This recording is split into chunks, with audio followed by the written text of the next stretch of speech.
जय हिंद। आंसू नायक का आप सभी लोगों को नमस्कार और नायक मैथ्स पावर यूट्यूब चैनल पर आप सभी लोगों का हार्दिक अभिनंदन है। दोस्तों, आज तो एक बहुत ही दुखद समाचार है। वैसे ये स्वर की कोकिला कही जाने वाली लता जी कुछ दिनों से बीमार चल रहे थे और आज सुबह 4:30 बजे इनका देहांत हो गया और समझते हैं कि संगीत के एक युग का अंत हो गया, क्योंकि ये एकमात्र ऐसी गायिका है जिनका फैन जो है देश विदेश ऐसा कोई कोना नहीं होगा जो इनका नाम नहीं जानता हो। संगीत का नाम आता है तो सब जानते हैं। जो लता मंगेशकर, उसका एक मतलब होता है इनिशियल पॉइंट है संगीत ही। ये है एक तरह से इन्हीं से संगीत है। आप जानते होइएगा जी, इनका जो है 30,000 से ज्यादा गाना है टोटल गाई हुई, ये 30,000 प्लस है। तो हम सभी के तरफ से इनको विनम्र श्रद्धांजलि है। ईश्वर इनकी आत्मा को स्वर्णिम शांति दे। और आप लोग तो देखे ही होंगे न्यूज़ सभी लोग। और ऐसा नहीं होगा कोई जो किसी के मन में इनके प्रति इस टाइप का भाव नहीं हो जहाँ दुख से आह न किया हो। तो चलिए, इनको सत सत नमन है। और हम लोग अपना आगे की ये जो है कुछ पढ़ाई कुछ पॉइंट को, आज संडे है, संडे स्पेशल में आपको वैसे भी हर एक सैटरडे संडे को कुछ ना कुछ स्पेशल पॉइंट होगा। और इस मंडे से कोई ना कोई आपका जो एडवांस का चैप्टर बताए थे आपका वो लगभग लगभग तय है, जो कल मंडे से आपका वो शुरू हो जाएगा। तो चलिए, आज का जो पॉइंट है आपका देखेंगे हम लोग कुछ एक ऐसा प्रोसेस जिस पर कि सवाल हम लोग बनाते हैं लेकिन कहीं लगाते हैं कहीं नहीं लगाते हैं। वो जनरली हम लोग क्रॉस रूल पढ़ते हैं और इसका प्रयोग किस किस स्थिति में आप कर सकते हैं उसको आज देखते हुए कुछ एग्जाम्पल हम लोग एग्जाम्पल के थ्रू ही उसको समझना है। ठीक है, तो चलिए आज का पहला क्वेश्चन चलते हैं हम लोग। जैसे देखिए यहाँ पर कह रहा है दो संख्याओं का अनुपात दिया गया है। दो संख्याओं का अनुपात दिया गया है, उसके बाद क्या कहा जा रहा है, कहता है यदि पहले में 90 तथा दूसरे में 45 जोड़ा जाए तो संख्या अनुपात जो होता है तो अनुपात 3:2 हो जाता है, तो बड़ी संख्या ज्ञात। तो देखिए इसको क्रॉस नियम सबसे जो हम लगाते हैं, कभी जो है ये सेम भी रह सकता है, कभी ये अलग अलग भी रह सकता है। ये किस किस चैप्टर के किस किस टाइप में क्वेश्चन लग सकता है। तो देखिए, जब कभी भी एक रेशियो हो, प्रत्येक में चेंजिंग हो सकता है चेंजिंग समान रहे या असमान रहे। अब है चेंजिंग भी एक दिशा में, या तो दोनों बढ़े या दोनों घटे।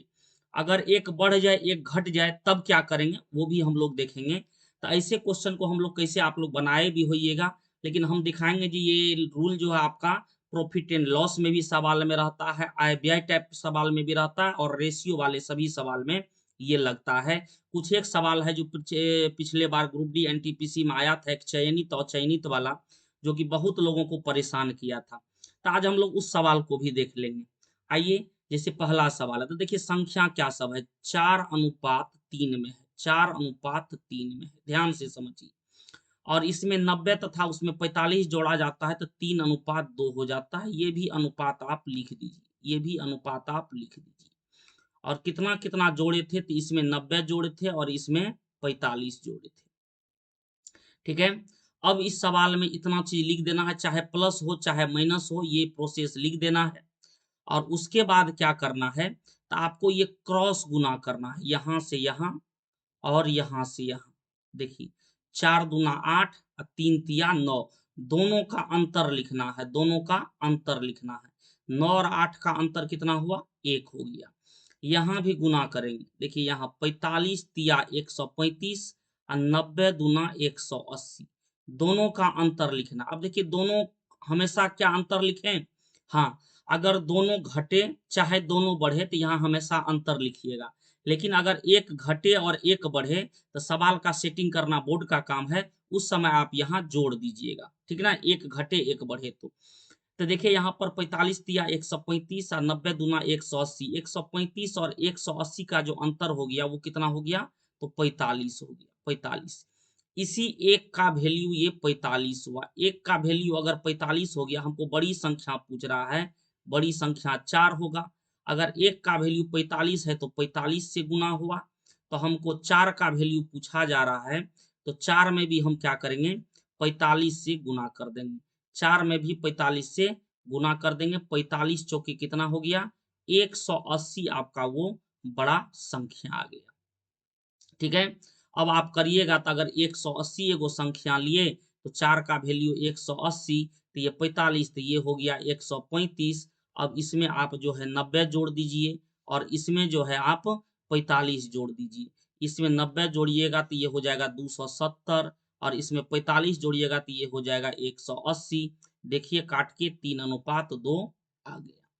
तो इसको बेसिक नियम से भी आप एक्स लगा के कर सकते हैं, लेकिन ये रूल याद रखिए, ये बहुत काम का है।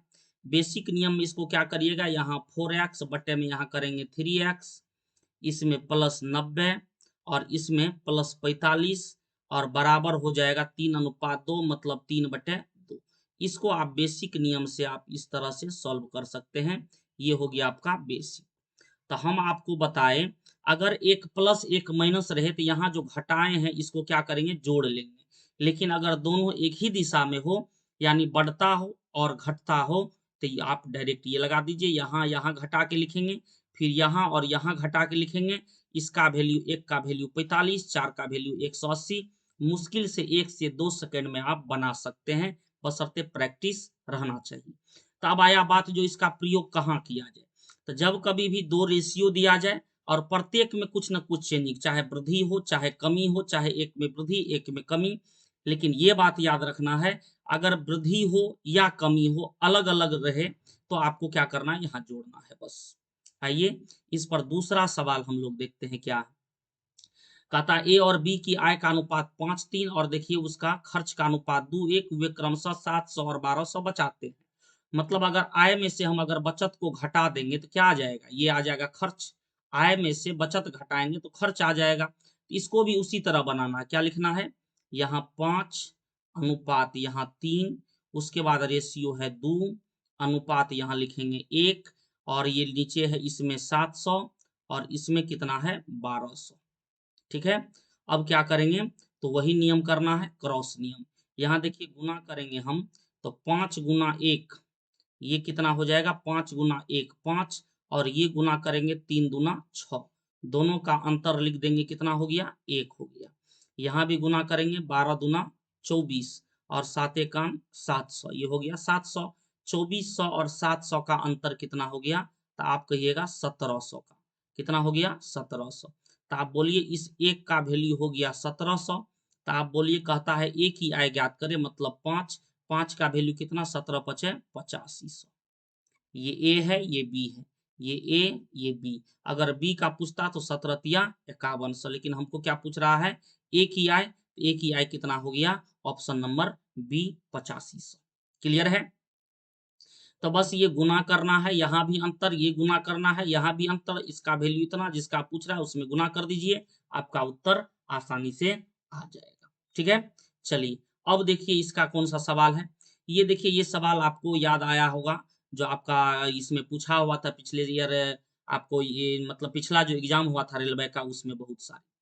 तो इसमें देखिए कहता किसी नौकरी के लिए कुछ व्यक्तियों ने आवेदन किया, यदि नौकरी में चयनित और अचयनित आवेदकों, ये चयनित है ये अचयनित है, और यदि 1200 आवेदकों ने कम आवेदन किया होता और 800 कम चुने गए होते तो यह 1:1 होता। तो यहाँ थोड़ा सा सोचिए, ये जो 1200 कमी है ये किसमें है, टोटल में, टोटल में, और ये जो अनुपात है ये चयनित अचयनित का है, और ये जो कमी है ये चुना हुआ है, मतलब चुना हुआ कौन है 19, 19 में कमी और टोटल में कमी। तो जिसमें कमी रहे वो रेशियो लिखना है, मतलब आपको क्या लिखना है, टोटल, और कौन लिखना है, चयनित, सी लिख देते हैं हम, चयनित यानी सेलेक्टेड जो भी है। तो 19:17 है, तो टोटल कितना हो गया 19:17, यानी 26:10, ये हो गया 36, और चयनित कितना है, तो चयनित आपका है 19, क्योंकि जिसमें कमी वृद्धि हो उसी का रेशियो लिखेंगे। फिर बाद में जो रेशियो है 1:1, इसमें टोटल कितना हो जाएगा 1:1 हो जाएगा, और चयनित कितना हो जाएगा 1:1 है तो यहाँ 1 हो जाएगा, ये वाला चयनित है। अब देखिए टोटल में था कितना का 1200 का, तो यहाँ लिख दिए 1200, और चयनित में कितना था 800 का, तो यहाँ लिख दिए 800।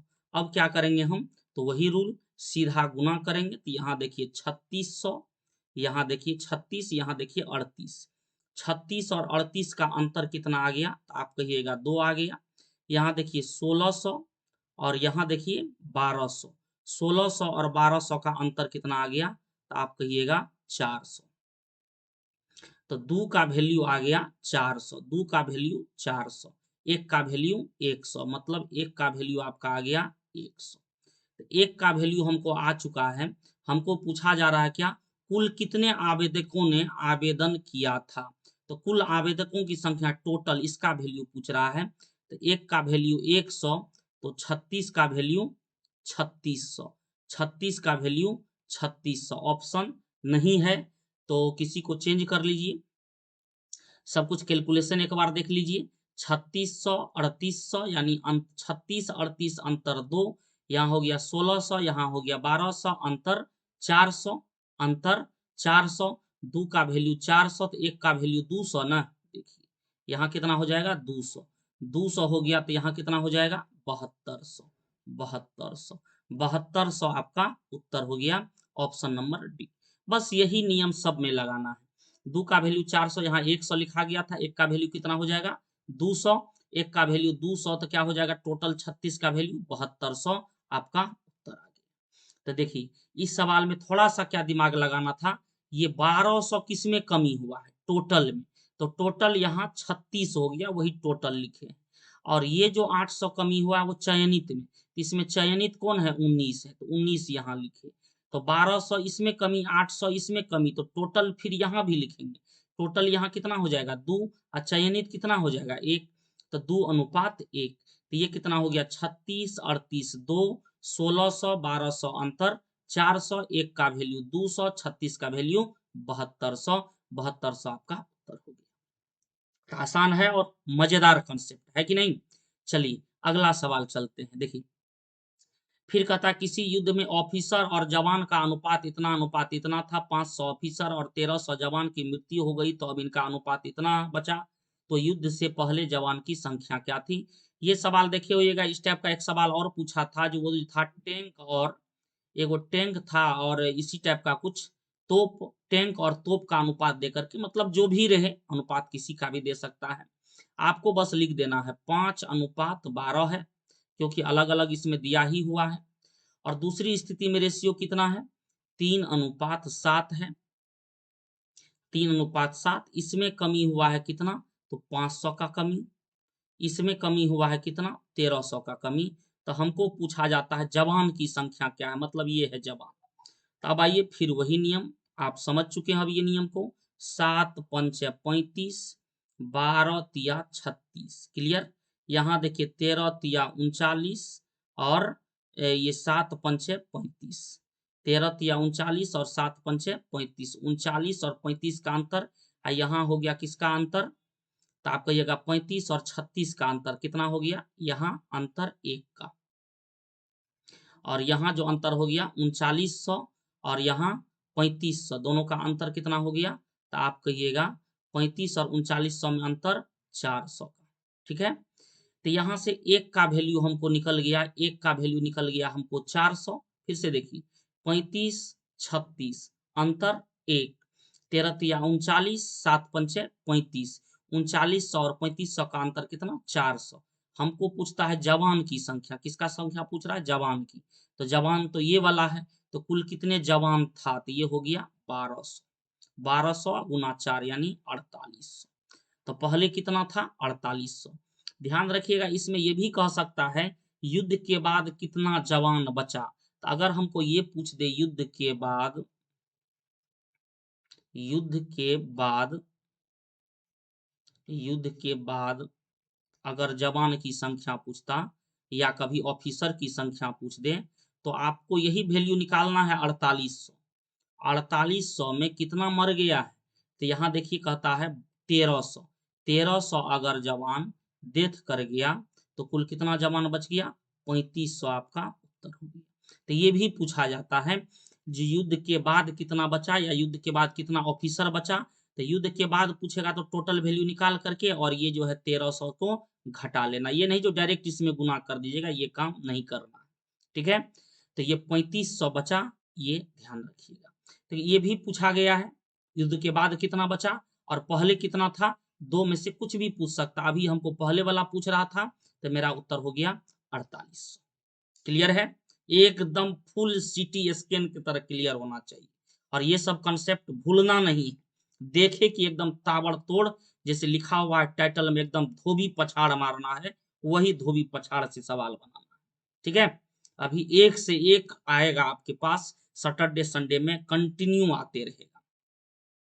आइए देखिए, इसी सवाल का जो है प्रयोग हम लोग प्रॉफिट एंड लॉस में भी इस पर पूछा जाता है। इसमें क्या लगाएं, सो देखिए, कहता किसी वस्तु को 20% लाभ पर बेचा जाता है। यदि सीपी और एसपी दोनों 1200 रुपया कम कर दिया जाए तो 10% अधिक लाभ होता है, तो सीपी ज्ञात करें। अब देखिए, पहले 20% लाभ, 20% लाभ मतलब 1/5, मतलब रुपया जो हो जाएगा 5 से 6 हो जाएगा, 5 से क्या हो जाएगा, 6 हो जाएगा। ये क्या होगा, सीपी और एसपी, ध्यान दीजिएगा, ये सीपी और एसपी। अब जो है 10% अधिक लाभ होता है, अब जो है टोटल लाभ कितना हो गया, 30%। 30% अगर लाभ होता है तो 30% के रेशियो को 100 130, मतलब यहाँ लिखेंगे 10 और यहाँ लिखेंगे हम लोग 13। ठीक है, और प्रत्येक में 1200 है। अगर दोनों में समान है तो ये सवाल और आसान हो गया, लेकिन ये भी तरीका से आपको बनाना है। एक और तरीका को, जब समान रहे इस टाइप के सवाल में, जो कि अक्सर पूछा गया है एग्जाम में, तो हम लोग क्या करेंगे, ध्यान दीजिए। अभी तो यही नियम पहले, 13 पचा 65 और 10 छाके 60, 65 और 60 का जो अंतर हो गया वो कितना हो गया, तो आप कहिएगा 5 हो गया। क्लियर, यहाँ देखिए 12 को 10 से गुना करिएगा, सीधा करिए, 0 0 बाद में बैठा देंगे, 120, और 13 को 12 से गुना करेंगे 156, 156 और 120 का जो अंतर हो जाएगा वो कितना आ जाएगा, 36। 2 गो 0 था, 2 गो 0 लगा दिए, तो 5 का वैल्यू कितना आ गया, 3600। 5 का वैल्यू 3600 आ गया, तो हमको किसका वैल्यू पूछ रहा है, सीपी ज्ञात करें। यहाँ सीपी देखिए क्या है आपका, 3600, 5 का ही वैल्यू पूछ रहा है, तो यही आपका उत्तर हो गया 3600, एकदम से आपका आंसर आ गया। ठीक है, फिर से देखिए, 20% लाभ तो हम लोग क्या किए, 5:6 यहाँ लिखे, 30% बाद में 10% बढ़ गया है, तो ये 10 13 लिखे, 13 पचा 65, 10 छाके 60, अंतर 5, यहाँ 12 दहन 120, 13 बढ़े 156, 120 और 156 का अंतर 36, 2 जीरो था, 2 जीरो लगा दिए, 5 का वैल्यू 3600, इस 5 का सीपी पूछ रहा था, तो सीपी भी कितना हो गया, 3600। आप बेसिक नियम से भी लगा सकते हैं, लेकिन एक चीज हम यहाँ कहना चाहते हैं, अगर ये सवाल में प्रॉफिट एंड लॉस में अगर प्रत्येक में समान चेंजिंग दिया रहे इस टाइप को, तो इसको आप सीपी कैसे निकालिएगा, तो देखिए, लिखिएगा टोटल प्रॉफिट, ऊपर में टोटल प्रॉफिट, बट नीचे में लिखना है change in profit, change in profit, गुना जो रुपया पैसा है उसको डायरेक्ट गुना कर दीजिए। ठीक है, इसको ध्यान रखना है। तो टोटल प्रॉफिट जो यहाँ हो गया, तो कितना हो गया, 20 10 30 ऊपर में लिखे, चेंज कितना हुआ है, 10 का हुआ है, और रुपया पैसा कितना का था, तो 1200 से गुना कर दिए, 1200 से गुना कर दीजिए, आपका उत्तर 3600 आ गया। ठीक है, तो ऐसे सवाल में जब ये समान चेंजिंग रहेगा, तो आप चाहते हैं अगर हमको कलम नहीं लगाना पड़े तो इस मेथड को फॉलो करिए। जब समान रहे तो आपको देखिए हर एक टाइप का छोटा छोटा कंसेप्ट समझना पड़ेगा, कौन सा पोजीशन है और सवाल को हम उसको कैसे कितना जल्दी बना सकते हैं, ध्यान रखिएगा। ठीक ना, समान भी रहेगा तो ये रूल लगेगा, अलग अलग भी रहेगा तो ये रूल लगेगा, लेकिन अगर इस टाइप में समान रहे तो आप सीपी निकालने का ये सबसे आसान तरीका क्या, टोटल प्रॉफिट बटे चेंज इन प्रॉफिट गुना रुपया, तो टोटल प्रॉफिट 20 10 30 बटे 10 यानी 3, और 3 गुना 1200 मतलब 3600 आपका उत्तर हो गया। आसान लगा, बिल्कुल, तो याद रखिएगा इसको। अगला सवाल आइए, फिर कहता है उसी टाइप का सवाल, 25% लाभ पर बेचा जाता है, यदि सीपी में 800 कमी, एसपी में 400 कमी, तो 15% अधिक लाभ, तो सीपी ज्ञात करें। फिर वही दिमाग लगाना है, पहले 25% लाभ है, तो 25% लाभ का रेशियो क्या हो जाएगा, 1/4, यानी सीपी एसपी जो हो जाएगा आपका 4 अनुपात क्या हो जाएगा, 5 हो जाएगा, 4 अनुपात 5। ये क्या हो गया आपका सीपी हो गया, एक सेकेंड, 4 अनुपात 5। ये हो गया आपका सीपी और ये हो गया आपका एसपी। ये तो क्लियर है। अब उसके बाद है फिर 15% लाभ बढ़ गया, तो अब कितना लाभ हो जाएगा? 40%। 40% अगर लाभ हो जाएगा तो इसको कैसे लिखेंगे? 5 से 7 अनुपात लिखने आपको आता है, या 100 140 लिखिए और फिर लिख दीजिए। इसमें 800 का कमी आया है और इसमें कितना कमी आया है? तो 400 का कमी आया है। बस क्रॉस धोबी पछाड़ नियम लगाइए और सवाल को तुरंत करिए। देखिए 7 चौके 28 और 5 25, 28 और 25 का अंतर कितना आ गया? तो आप कहिएगा 3 आ गया। कितना आ गया? 3 आ गया। और यहाँ देखिए 5 चौके 20 और 8 सतह 56, 20 और 56 का जो अंतर आ गया, 20 और 56 का जो अंतर आ गया कितना आ गया? 3600। जीरो है, जीरो लगा दिए। तो 3 का वैल्यू 3600, 1 का वैल्यू आपका हो गया 1200, तो 4 का वैल्यू पूछ रहा है, तो 12 चौके कितना? 4800 रुपया आपका सीपी हो गया। यही क्या निकल गया? आपका सीपी। हुआ क्लियर? तो यहाँ देखिए अलग अलग था, सीपी में अलग और एसपी में अलग, तो इसको भी इस नियम पर लगा दिए। तो देखिए हम लोग रेशियो का सवाल शुरू किए, उसी में आय व्यय का सवाल आ गया, उसी में आपका प्रॉफिट एंड लॉस का भी अच्छा सवाल सेट करेगा। तो यही था इस वीडियो का काम। ये क्रॉस रूल जो है ये हर वो स्थिति में लगा सकते हैं जहां इस टाइप का सिचुएशन बने, ठीक ना? हर वो सिचुएशन में आप ये लगा सकते हैं, तो ध्यान रखिएगा इसको। हाँ, लेकिन एक जगह वृद्धि और एक जगह कमी रहेगा तो नीचे में जो कांस्टेंट को घटाते हैं उसको आप जोड़ लेंगे। तो उस पर अभी तक सवाल नहीं आया है, लेकिन क्या पता वो आ सकता है, ठीक ना? तो ध्यान रखिएगा इसको। बहुत ही मजेदार टॉपिक था, खूब बढ़िया से तैयारी करते रहिए। और कल आपका मंडे है, मंडे से आपका जो है हम लगभग तय है जो अलजेब्रा शुरू कर देंगे, ठीक है? चलिए, धन्यवाद। हैप्पी संडे है। और सरस्वती पूजा भी बीत चुका है, साथ ही एक दुखद घटना, उसके लिए क्या करिएगा, हम आप सब कोई भी रहे सबको एक दिन जाना है।